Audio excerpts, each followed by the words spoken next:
بسم اللہ الرحمن الرحیم۔ السلام علیکم ناظرین مکرم، وافی نیٹ ورک کی جانب سے خوش آمدید۔ میں ہوں آپ کا میزبان ضیاء الدین نعیم۔ ناظرین، ہمارے آج کے مہمان مکرم ہیں اردو ادب کی دنیا کے سربراہ اور جانے پہچانے افسانہ نگار، ناولسٹ، نقاد، مترجم اور سیرت نویس جناب محمد حمید شاہد۔ جناب محمد حمید شاہد نے ناظرین یونیورسٹی آف ایگریکلچر فیصل آباد سے bachelor of science honours agriculture کی ڈگری حاصل کی۔ زرعی ترقیاتی بینک میں برسرکار ہوئے اور حال ہی میں بحیثیت vice president recovery department retirement کی منزل کو پہنچے۔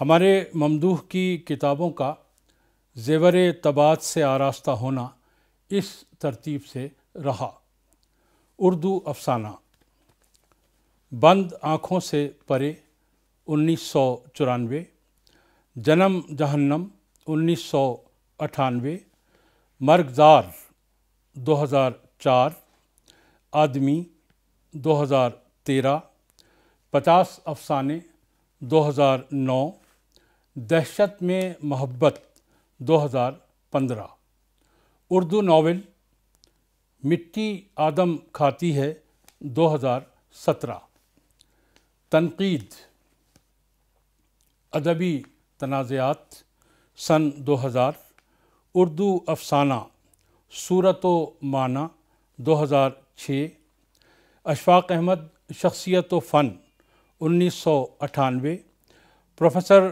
فتح محمد ملک شخصیت اور فن 2008، سعادت حسن منٹو جادوئے حقیقت نگاری اور آج کا افسانہ 2013، راشد میراجی فیض نایاب ہیں ہم 2014، سیرت النبی پیکر جمیل 1983، نسمیں لمحوں کا لمس 1995، پاکستانی نثری ادب اینتھولوجی 2003، سارک ممالک کا منتخب ادب اینتھولوجی 2004، 8 اکتوبر تحریر کے آئینے میں اینتھولوجی 2006۔ جناب حمید شاہد کو ناظرین مکرم متعدد ایوارڈ سے بھی نوازا گیا، جن کی تفصیل ہے: تمغہ امتیاز نیشنل سول ایوارڈ لٹریچر بدست صدر پاکستان 2017، UBL ایکسیلنسی ایوارڈ 2017، عظمت فن ایوارڈ لٹریچر 2007، میاں محمد بخش ادبی ایوارڈ 2006، نشان اعزاز حلقہ ارباب ذوق 2006، مرکز ایوارڈ برائے کالم نگاری 1998، NCC golden jubilee award literature 1997، سید ظہیر النساء ٹرسٹ تعلیمی ایوارڈ 1995۔ ہمارے مہمان مکرم ادبی کانفرنسز اور دیگر حوالوں سے India, China, UAE، Thailand اور سری لنکا وزٹ کر چکے ہیں۔ ناظرین، جناب حمید شاہد کے 1000 سے زیادہ لٹریری اور تنقیدی مضامین لیڈنگ لٹریری میگزینز میں شائع ہوئے ہیں۔ سرائکی اور انگریزی میں بھی ان کی تحریروں کا ترجمہ ہوا ہے۔ سمندر اور سمندر کے نام سے عالمی ادب کے تراجم بھی آپ کے کریڈٹ پر ہیں۔ آپ لٹریری میگزین ادبیات ایڈیٹوریل بورڈ کے ایڈوائزری پینل کے ممبر بھی ہیں اور حلقہ ارباب ذوق اسلام آباد کے ایڈوائزری بورڈ کے رکن بھی۔ ناظرین، 2 کتابیں صرف جناب حمید شاہد کے کام کو ایویلیویٹ کرنے کے غرض سے منظر عام پر آ چکی ہیں۔ یونیورسٹی آف ماڈرن لینگویجز اسلام آباد، اسلامیہ یونیورسٹی بہاولپور، سرگودا یونیورسٹی اور علامہ اقبال اوپن یونیورسٹی اسلام آباد میں ان کی شخصیت اور لٹریری کام پر ایم فل کی سطح کے مقالے بھی تحریر ہو چکے ہیں۔ احمد ندیم قاسمی کی حمید شاہد کے افسانوی مجموعے بند آنکھوں سے پرے پر رائے ملاحظہ فرمائیے۔ کوٹ: بند آنکھوں سے پرے ایک ایسے تخلیق کار کے افسانے ہیں جو زندگی کی شاہراہوں سے زیادہ اس کی پگڈنڈیوں سے گزرا ہے، اور اس طرح اس کے مشاہدے میں زندگی کا بھرپور پن پوری بلاغت سے در آیا ہے۔ محمد حمید شاہد نے سچی اور کھری زندگی کی ترجمانی کا حق ادا کر دیا ہے۔ وہ کہانی کہنے کے فن پر حیرت انگیز طور پر حاوی ہے، چنانچہ اسے علامت کا سہارا نہیں لینا پڑا، بلکہ اس کے افسانوں کے ہر کردار کو زندگی کے اثبات یا نفی، مسرت یا محرومی کی علامت قرار دیا جا سکتا ہے۔ ان افسانوں کا کردار ایک ایک لاکھ انسانوں کی نمائندگی کرتا ہے، اور یوں بند آنکھوں سے پرے افسانوں کا مجموعہ تو ہے ہی، مگر محمد حمید شاہد نے اس کے ساتھ ہی اسے لمحہ رواں کی معاشرتی، ثقافتی اور تہذیبی زندگی کی تاریخ کا درجہ بھی دے دیا ہے۔ آئیے ناظرین، اس پیکر خوبی سے گفتگو کا آغاز کرتے ہیں۔ السلام علیکم حمید شاہد صاحب۔ وعلیکم السلام جی۔ جناب، آپ بڑے شکر گزار ہیں آپ کے کہ آپ نے ہمارے نیٹ ورک کے لیے وقت نکالا اور ہمیں اپنے ساتھ نشست کا موقع دیا۔ آپ کا شکریہ، آپ ایک بڑا اہم کام کر رہے ہیں۔ میں یہ سمجھتا ہوں کہ اس طرح کا مکالمے سے ایک ادبی تاریخ بھی مرتب ہو رہی ہے۔ جی بلا شبہ، بہت عنایت جناب۔ حمید شاہد صاحب، ہمیں یہ تو معلوم ہے کہ آپ کا جو بیک گراؤنڈ ہے وہ دیہات سے تعلق رکھتا ہے، تو آپ کا جب ہم کام دیکھتے ہیں، اس کی وسعت دیکھتے ہیں، اس کی انفرادیت دیکھتے ہیں، تو ایک کسی کا کہا ہوا ایک شعر میرے ذہن میں آتا ہے کہ شہر کے لوگوں تم کیا جانو، شہر تو بنجر ہوتے ہیں، صحراؤں کے رہنے والے لوگ سمندر ہوتے ہیں۔ تو دیہات بھی مثل ایک صحرا ہی کے ہوتے ہیں۔ تو آپ تھوڑا سا اس بارے میں ہمیں فرمائیے، کہ بتائیے کہ جو دیہات کا ماحول ہے اس سے کیا کچھ آپ نے کیسے ایکوائر کیا کہ اتنی انفرادیت آپ کے فن میں آ سکی اور اتنا کچھ آپ کر سکے، تو کیسے ریلیٹ کریں گے ہم ان دونوں چیزوں کو؟ بہت شکریہ جی۔ کہنے کو تو یوں کہا جاتا ہے کہ جب دیہات کے اندر زرعی معاشرہ ہوتا ہے اور زرعی معاشرے سے انسانوں کے ساتھ ہی نہیں جڑا ہوتا، جانوروں کے ساتھ بھی، پرندوں کے ساتھ بھی اور نباتات کے ساتھ بھی وہ جڑا ہوتا ہے، اور ان رشتوں کی وجہ سے ایک ثقافت وہاں جنم لیتی ہے۔ ہمیشہ ثقافت دیہات میں جنم لیتی ہے اور شہر میں جا کے وہ پروڈکٹ بن جاتی ہے۔ اس لیے کہ شہری زندگی دراصل مختلف پیشوں کے ساتھ منفیت کے رشتے سے جڑی ہوتی ہے، جبکہ دیہی زندگی رشتے جو ہیں وہ اولیت وہاں پہ رکھتے ہیں، اور جو کچھ کمایا یا جو کچھ جتنی ایکٹیویٹی ارد گرد ہو رہی ہوتی ہے اس کی، وہ ان رشتوں کو بحال رکھنے کے لیے ہو رہی ہوتی۔ تو یہی سبب ہے کہ دنیا بھر میں اگر آپ فکشن پڑھیں گے، بڑا فکشن، تو آپ محسوس کریں گے کہ وہ سارے کا سارا دیہات کے اندر سے اگا ہے۔ اچھا، یعنی بہت زیادہ جس کے اندر وسعت ہے۔ اور دیکھیں، یہ جو ادب جتنا بھی ہے، یہ ہے کیا چیز؟ ادب بنیادی طور پر حصی سطح پہ وجود کی بازیافت کا نام ہے۔ بہت خوب، درست فرمایا ہے۔ یہ سارا آپ وجود کے اس اندر تک اترتے ہیں جو باہر نہیں نظر آتا۔ باہر تو آپ کا جسم نظر آ رہا ہے، ایک وجود جسے ہم یہ اٹھا کے پھرتے ہیں، صرف اتنا وجود نہیں ہے، وجود تو اس کے اندر کہیں ہے. تو وہ زندہ کہاں ہوتا ہے؟ وہ ان رشتوں کی وجہ سے انسان کا انسان کے ساتھ تعلق کی وجہ سے ہوتا ہے، اشیاء کے ساتھ تعلق کی وجہ سے نہیں ہوتا.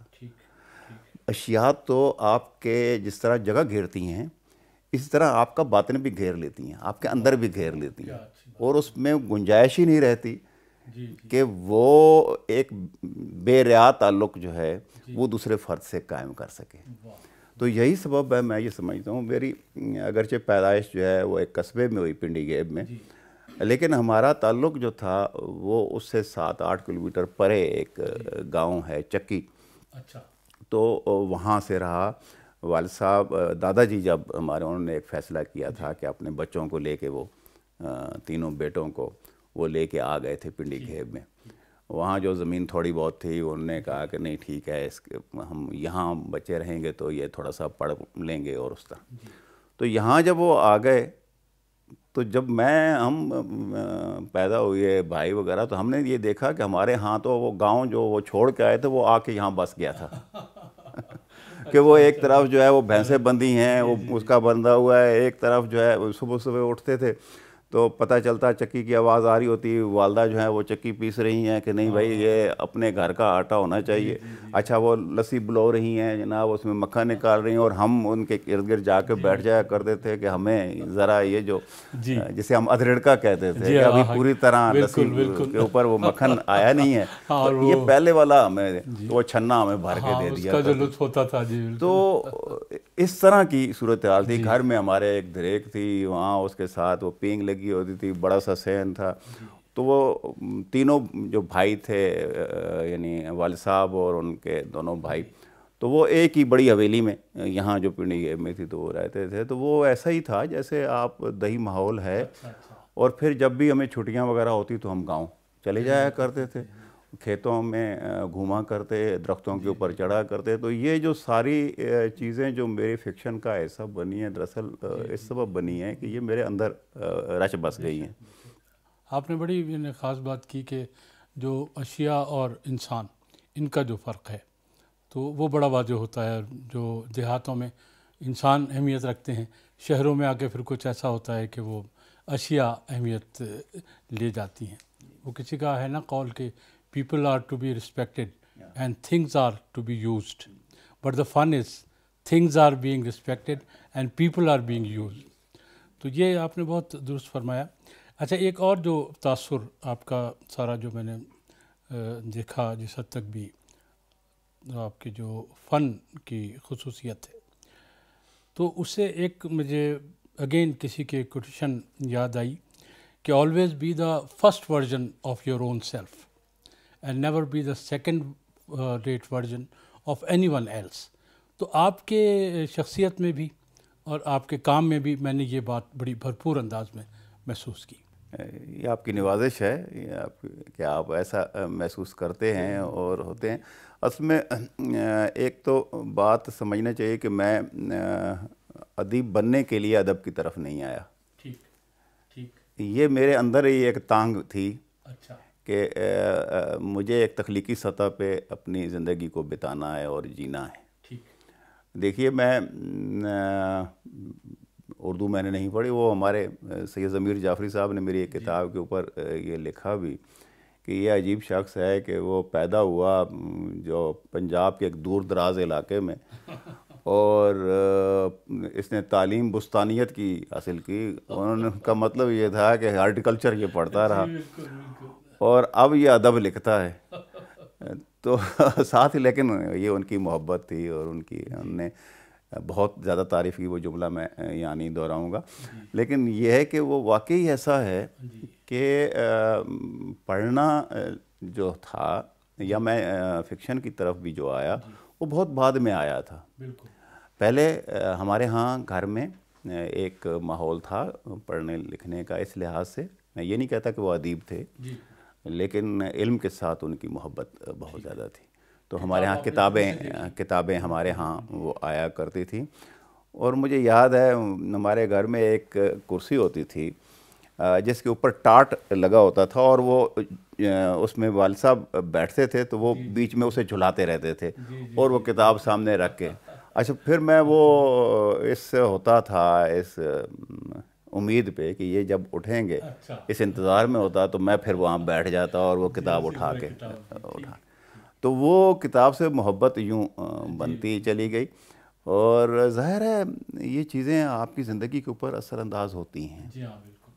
جس طرح میں نے زندگی کو دیکھا ہے, محسوس کیا ہے, یہ بہت بڑا زندگی کا تجربہ ہے میرے لیے. زندگی کا یہ بہت بڑا تجربہ تھا کہ والد صاحب ایک طویل لالت کے بعد میری آنکھوں کے سامنے میرے ہاتھوں میں ان کی ڈیتھ ہوئی تھی.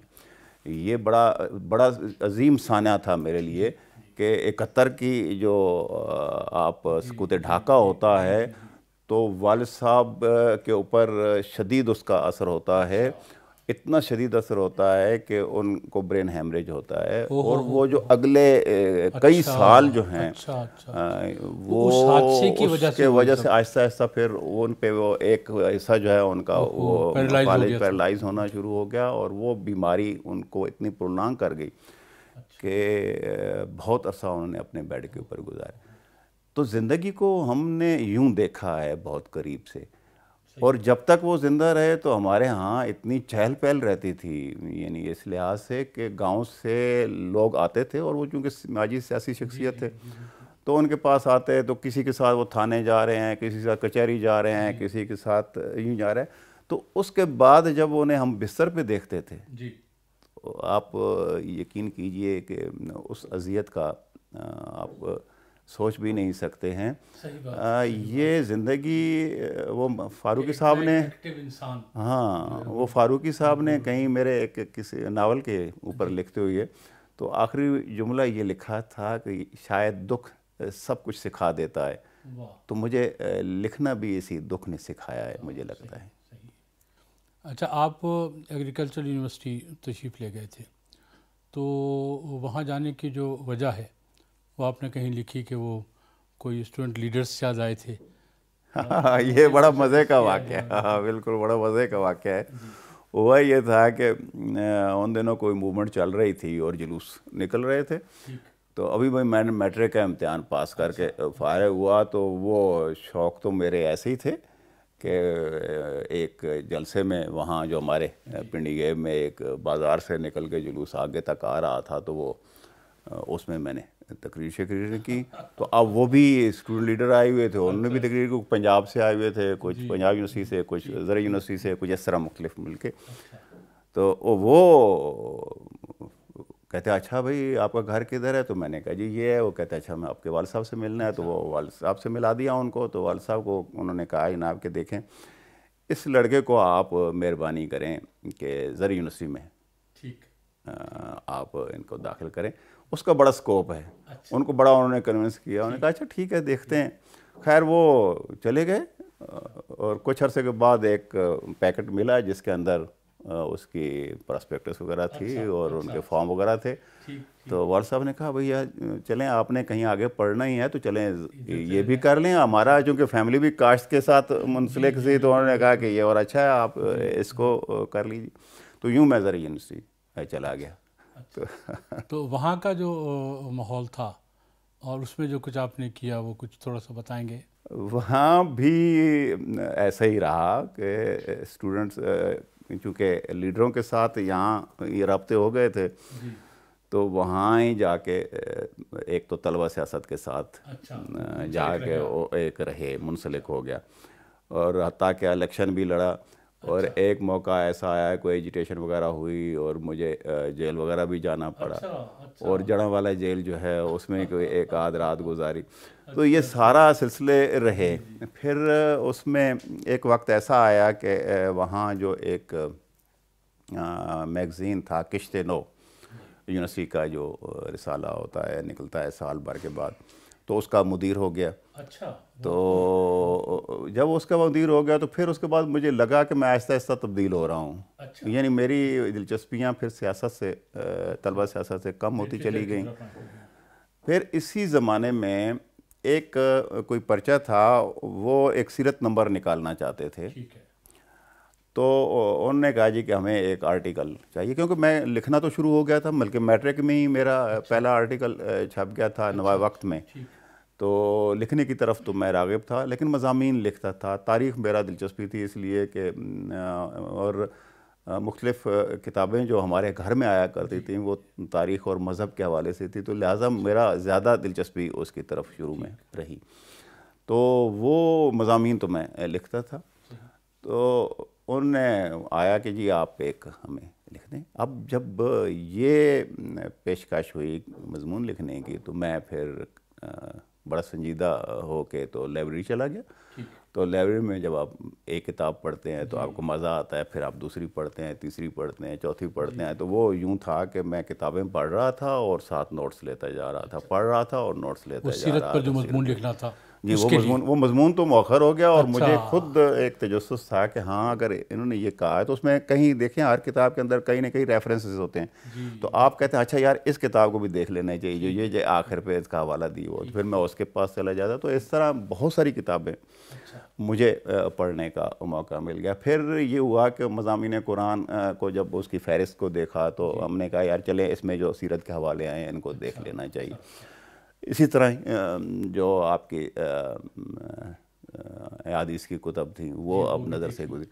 تو جب اتنا پڑھنے کے بعد جب میں لکھنے کے لیے بیٹھا تو اس کا ایک اپنا مزہ تھا. اب مجھے نہ دن کا ہوش ہوتا تھا نہ رات. اب میں بیٹھا ہوں اور آگے اور بالعموم میں بیٹھ جاتا فجر کی نماز پڑھنے کے بعد. وہ شروع سے میری عادت تھی کہ وہ اب وہ بیٹھا ہوں کرتے کرتے کرتے کرتے کرتے وہ اپنے کمرہ ایک تھا اسی میں بیٹھ کے لکھتا رہتا تھا. حتیٰ کہ جب کوئی ناشتہ تو بیچ میں گم ہو جاتا لیکن دوپہر کے کھانے تک نا وہ میں خاصا اس وقت جب اذان کی آواز آتی تقریباً تو وہ اس وقت اٹھ جایا کرتا تھا. اٹھ کے پھر وہ جا کے میس میں کھانا شانا کھایا، نماز پڑھی ہے. تو پھر اس کے بعد شام تک نہیں کوئی کام نہیں ہوتا. پھر رات کو پڑھتے پڑھتے یا کوئی چیزیں نئے نوٹس جو لیے ہوئے تھے وہ دیکھ کے بیٹھ گئے اور صبح اٹھتے ہی پھر وہ شروع ہو جاتا. تو یہ 2-3 مہینے یہ سلسلہ چلتا رہا. ذہن بن گیا تھا آپ کے کتاب وہ ہو گئی شروع. اچھا شروع ہو گئی مضمون کے بجائے وہ کتاب شروع ہو گئی. اور وہ کتاب مکمل جب ہوئی ماشاءاللہ وہ تو بڑا آپ کے اللہ کا شکر ہے. اس کے کئی بڑا کام ہے وہ. جی وہ اس کے کئی ایڈیشن چھپ گئے اور یہاں بھی ملک پاکستان میں بھی ہندوستان میں بھی. اور بہت اور یہ بھی اپنی جگہ بڑا ایک منفرد بات ہے کہ ایک افسانہ نگار جو ہے وہ سٹارٹ جو ہے سیرت نبوی کی کتاب سے لیتا ہے. یہ اللہ کا بڑا کرم ہے. میں یہ سمجھتا ہوں اس کی برکت ہے. ایک بات میں بڑا واضح ہوں اس معاملے میں، پتہ نہیں لوگ ہوں یا نہیں ہوں. ہمارا مذہب جو ہے وہ اس مذہب کی طرح نہیں ہے جو آپ کو دنیا سے بہت الگ کر دیتا ہے، الگ تھلگ کر دیتا ہے. یہ آپ کو دنیا کے ساتھ سے زیادہ انسان کے ساتھ جوڑتا ہے اور انسان کے ساتھ تعلق جو ہے وہ قائم کرتا ہے. اور یہ بہت گہری سطح پہ جا کے قائم کرتا ہے تعلق. اور جہاں بھی انسان کا استحصال ہو رہا ہوتا ہے وہاں مذہب آ کے درمیان میں کھڑا ہو جاتا ہے کہ نہیں یہاں آ کے رک جاؤ. بنیادی طور پہ مذہب جو آیا ہے وہ انہی قدروں کے احترام کے لیے آیا ہے. انسانی اقدار جو ہیں اگر ہمارے یہ تصور نہیں ہے تو میں یہ سمجھتا ہوں ہماری مذہبیت بھی جھوٹی ہے. یعنی اگر کوئی یہ شخص یہ سمجھے کہ نہیں مجھے صرف صالح مانا جائے اور جو ایک ہوتا ہے نا کہ آدمی اس کے اندر ایک صلاحیت کے ایک روب کے اندر اور اس کے اندر وہ پھنسا ہوتا ہے اور وہ سمجھتا ہے کہ نہیں میں ہی سب کچھ ہوں. ایسا نہیں ہے. انسان تو یہاں عاجز ہونے کے لیے آیا ہے دوسرے کے لیے اور دوسرے کی مددگاری کے لیے آیا ہے. دیکھیں جب بھی مذہب آیا ہے جہاں بھی آیا ہے انہوں نے 2-3 چیزوں کا بہت احترام کیا ہے. سب سے پہلے اس نے جس بات کا احترام کیا ہے وہ انسانیت ہے، انسان کا حق ہے. وہ عورت ہے اس کو کیوں نہیں حق مل رہا اسے دیا جائے. وہ بچہ ہے اسے غلاموں کی طرح ٹریٹ نہ کیا جائے. وہ آپ کے پاس اگر مجبور ہے تو نہیں. یہ حضرت علی کرم اللہ وجہ نے فرمایا تھا کہ یہ جو اولاد ہے تمہاری یہ تمہارے پاس غلاموں کی طرح ہوتی ہے لیکن ایسا نہیں ہے کہ تم ان کے ساتھ صلہ رحمی کے ساتھ پیش آؤ. یعنی یہ تصور اس کے ہاں. پھر آپ دیکھیں دوسری چیز جس کا مذہب ہمیشہ میں یہ سمجھتا ہوں کہ وہ احترام کرتا ہے وہ آپ کے زبان ہے. جس علاقے میں بھی آیا مذہب اسی علاقے کی زبان کو اس نے احترام دیا، اسی علاقے کی ثقافت کو اس نے احترام دیا. اگر وہ ثقافت متصادم نہیں ہے آپ کے حقیقت کل کے تصور کے ساتھ، یعنی آپ کے اس کی بنیاد کے ساتھ جہاں متصادم ہے وہاں اس نے ترمیم کی، کعبہ رہا، کعبے کے اندر سے بت نکال دی. تو یہ ایک دوسرا تصور میں یہ سمجھتا ہوں کہ جو اس کے اندر موجود ہے. اگر یہ دو چیزیں، اگر ہماری مذہبیت ان دو چیزوں کو الاؤ نہیں کرتی ہے تو میں اس مذہبیت کو نہیں مانتا ہوں. یعنی ایسے لوگوں کو میں نہیں مانتا ہوں جو مذہبی ہو کے بھی دوسرے کا حق مار رہے ہوں. میں نہیں مانتا ہوں کہ دوسرے کے خیالات کا ان کا احترام نہ کرتے، انہیں جینے کا حق نہ دیتے ہوں. میں یہ نہیں مان سکتا ایسے فرد کو، چاہے جتنا بھی وہ پاک باز نظر آئے، کہ وہ دوسرے کے جو ثقافت ہے اس کا احترام نہیں کرتا. ثقافت کبھی بھی یہ مذہب کے ساتھ اس طرح نہیں جڑی ہوتی، ثقافت مقامی ہوتی ہے، یہ سمجھنا چاہیے. یہاں جو ثقافت ہے ہندوستان میں اور پاکستان میں، اسے آپ تقسیم نہیں کر سکتے کہ یہ اسلامی ہے یا غیر اسلامی ہے، اس لیے کہ ثقافت تو مقامی ہے. تو پھر آپ کو اس کا احترام کرنا چاہیے، اس لیے کہ اس کے ساتھ لوگ وابستہ ہوتے ہیں، زبان کے ساتھ لوگ وابستہ ہوتے ہیں. ان دونوں چیزوں کا احترام کرنا چاہیے، اور مذہب بھی احترام ان کا سکھاتا ہے ہمیں. ہمیشہ صاحب آپ نے کئی گتھیاں دیکھیے سلجھائیں اپنی گفتگو میں، تو یہ وہ باتیں ہیں جو ہم سب کو سمجھنی چاہیے، اور اگر ہم سمجھ لیں تو شاید بہت سے ہماری جو راہ کے کانٹے ہیں وہ دور ہو جائیں. ایک آپ کی جو فیملی لائف ہے اس کے حوالے سے اگین میں وہی کہوں گا کہ بڑی ایک خاص اور الگ اور انفرادیت لیے ہوئے وہ صورتحال بھی میں نے دیکھی. آپ ہی کی کتابوں میں نے پڑھا کہ اپنی ایک جو صاحبزادی ہیں وہ آپ نے اپنے ایک بھائی کو، غالباً وہ اولاد ان کی نہیں تھی تو ان کو آپ نے دی. اچھا، وہ کیفیت بھی آپ نے لکھی اس میں کہ وہ جو ہماری بھابھی صاحبہ تھیں تو نیچرلی جو اولاد کے لیے، اور اولاد کو پھر اگر کسی اور کو دے دینا ہے تو وہ جو کیفیت ہوتی ہے کہ وہ کسی کا شعر ہے نا کہ ضبط غم اس قدر آسان نہیں ہے فضلی، آگ ہوتے ہیں وہ آنسو جو پیے جاتے ہیں. تو وہ ساری کیفیت آپ نے بتائی ہے، اپنی بھی اور وہ بھی، لیکن اپنے بھائی کے لیے آپ نے وہ ایک سیکریفائس کی، آپ نے بھی کی، اور ہماری بھابھی صاحبہ بھی ایکولی پوری آمادگی کے ساتھ انہوں نے یہ سیکریفائس کی.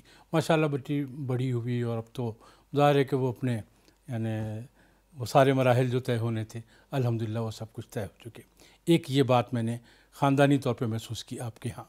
دوسری یہ بات محسوس کی میں نے کہ آپ نے اپنی کتابوں کے سارے انتصاب، مثلا پہلی کتاب کا آپ نے ابو اور امی کے نام انتصاب کیا، پھر آپ نے ہماری بھابھی کے نام انتصاب کیا، پھر آپ نے اپنے بھائیوں کے نام انتصاب کیا، پھر آپ نے 7 بیٹے کے لیے کے نام انتصاب کیا. اب یہ چیز ہمیں نہیں ملتی خاندانوں میں بالعموم، تو یہ بہت قابل رشک بات ہے میرے حساب سے. تو یہ جو ایک اس طرح گٹھا ہوا ہونا آپس میں، اتنی محبت ہونا پورے خاندان کی، تو یہ بڑی ایک خاص بات ہے.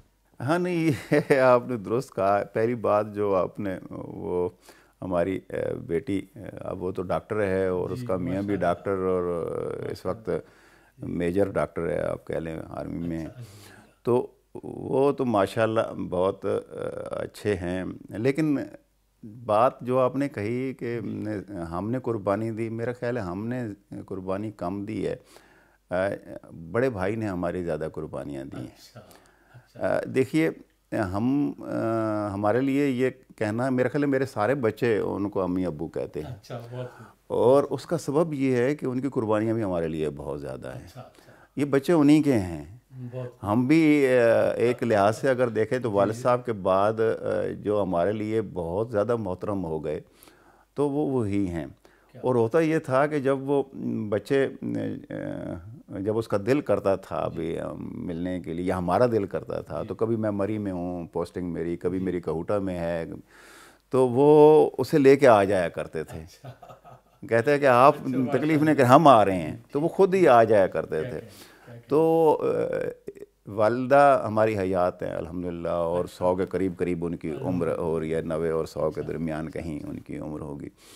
اور اس وقت بھی صورت یہ ہے کہ بھائی ہم سب مل کے اکٹھے ایک ہی گھر میں، انہی کے گھر میں جا کے عید کرتے ہیں، اور عیدین ہوں یا اس طرح کے مواقع ہوں.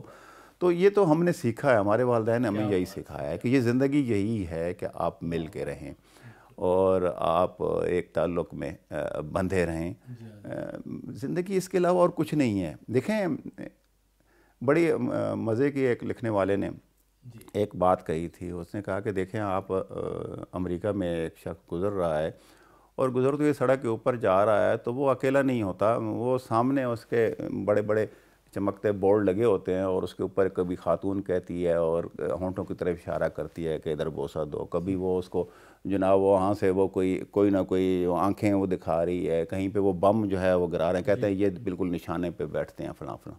تو یہ اشتہار کی نفسیات ہے جو انسان کے اوپر چھائی ہوئی ہے اور اس کو وہ سمجھتا ہے کہ میں اکیلا نہیں ہوں، لیکن اس کے ہاتھ میں موبائل ہے اور وہ دوسرے کمرے میں بات کر رہا ہے، لیکن آمنے سامنے بیٹھ کے ایک دوسرے کو چھو نہیں سکتا، ایک کے ساتھ مکالمہ نہیں کر سکتا، اس کی سانسوں کے جو آہنگ ہے اس کو محسوس نہیں کر سکتا، اس کے لمس کو محسوس نہیں کر سکتا، تو وہ کون سی زندگی ہے، وہ کون سی زندگی جی رہا ہے؟ تو مشین کی زندگی جینے میں اور انسانی سطح پہ زندگی جینے میں بڑا فرق ہے۔ دیکھیے ایران کے یہ ایک معروف عالم ہیں، انہوں نے ایک بڑی مزے کی بات کہی، انہوں نے کہا دیکھیں یہ جو مشین ہے نا یہ اس لیے آئی تھی کہ بھائی دیکھیں ایک شخص کو اس نے دیکھا کہ اس بہت سارا بوجھ ہے، وہ اٹھا کے ایک جگہ سے دوسری جگہ لے جانا چاہتا، اس نے کہا یہ آپ اتنا بوجھ ہے، آپ کی کمر دوری ہو رہی ہے، چلے میں اٹھا کے آپ کی مدد کر کے وہاں تک لے جاؤں۔ درست معاونت کی آئی تھی، معاونت کی، لیکن جب یہ آ گئی تو اس کے بعد کیا ہوا پتہ چلا جی روزانہ خبر آتی ہے اتنے سارے لوگ فیکٹری سے نکال دیے گئے اس لیے کہ یہ مشین کام کر سکتی ہے تو آدمی کو کیا ضرورت ہے تنخواہ دینا پڑے گی۔ بالکل صحیح۔ تو یہ جو آدمی فالتو ہو رہا ہے، جی ہاں جی ہاں، یہ جو نیا جو جسے زندگی آپ نئی سمجھ رہے ہیں جس میں آدمی فالتو ہو رہا ہے، تو یہ زندگی نہیں ہے۔ ہم نے یہ سمجھا ہوا ہے، ہمارے والدین نے ہمیں یہ سمجھایا ہے، ہم نے یہ سمجھا ہے کہ نہیں زندگی اگر ہے تو ایک دوسرے کے دکھ سکھ کے اندر شراکت میں ہے، ایک دوسرے کے ساتھ تعلق میں ہے۔ دیکھیے مثلا آپ یہ دیکھیے اگر یہ کمرہ ہے اور اس کے اندر اے سی لگا ہوا ہے تو آپ کو ٹھنڈک تو آتی رہے گی، ٹھیک ہے، آپ نے ایک لائٹ لگائی ہے، آپ کو روشنی بھی آ رہی ہے، آپ کے پاس یہ صوفے موجود ہیں، آپ آرام سے بیٹھے ہوئے ہیں سارے، تو یہ ایک بڑا گھر ہے جو اس کا آپ کو کچھ کرایہ دینا پڑتا ہے، آپ کرایہ بھی دے رہے ہیں۔ تو سوال یہ ہے کہ یہ جو جتنی آسائش آپ کو مل رہی ہے کیا یہ زندگی ہے، یا پھر اس آسائش کو پورا کرنے کے لیے آپ صبح سے لے کر شام تک ایک گدھے کی طرح کام کر رہے ہیں، بھاگ رہے ہیں، سامان اٹھا رہے ہیں، صبح سے لے کر شام تک ایسے لوگوں کی باتیں سن رہے ہیں جن کی باتیں سننا میرا خیال ہے کوئی برداشت ہی نہیں کر سکتا۔ جاہل آدمی ہے، لیکن آپ اگر عالم آدمی ہیں تو بھی آپ کو پیروب جھاڑ رہا ہے۔ آپ ایک شریف النفس آدمی ہیں اور ایک ایسا آدمی ہے جس کے اندر کوئی اخلاقیات کی چیز ہی نہیں ہے، آپ اس کی بات سننے پہ مجبور ہے اس لیے کہ آپ اس کے ہاں ملازم ہیں۔ تو اب سوال یہ ہے کہ صبح سے لے کر شام تک آپ جو مشقت کرتے ہیں، اتنی ذلت برداشت کرتے ہیں، اور اس کے بعد جو آپ کو ٹکے چند ملتے ہیں تنخواہ کی صورت میں، آپ آ کے ان کے بل ادا کر دیتے ہیں کہ جی یہ بجلی کا بل ہو گیا، یہ فلاں آسائش کا بل ہے، یہ فلاں آسائش کا بل ہے، یہ فلاں آسائش کا بل ہے۔ تو سوال یہ ہے کہ آپ کے جیب میں کیا آیا، آپ کے پلے کیا پڑا ہے؟ تو آپ کے پلے تو کچھ نہیں پڑا، آپ کے پلے تو وہی جو آپ کو ذلت اٹھانا پڑی ہے وہ پڑی ہے۔ تو یہ جو آسائش ہے یہ زندگی نہیں ہے۔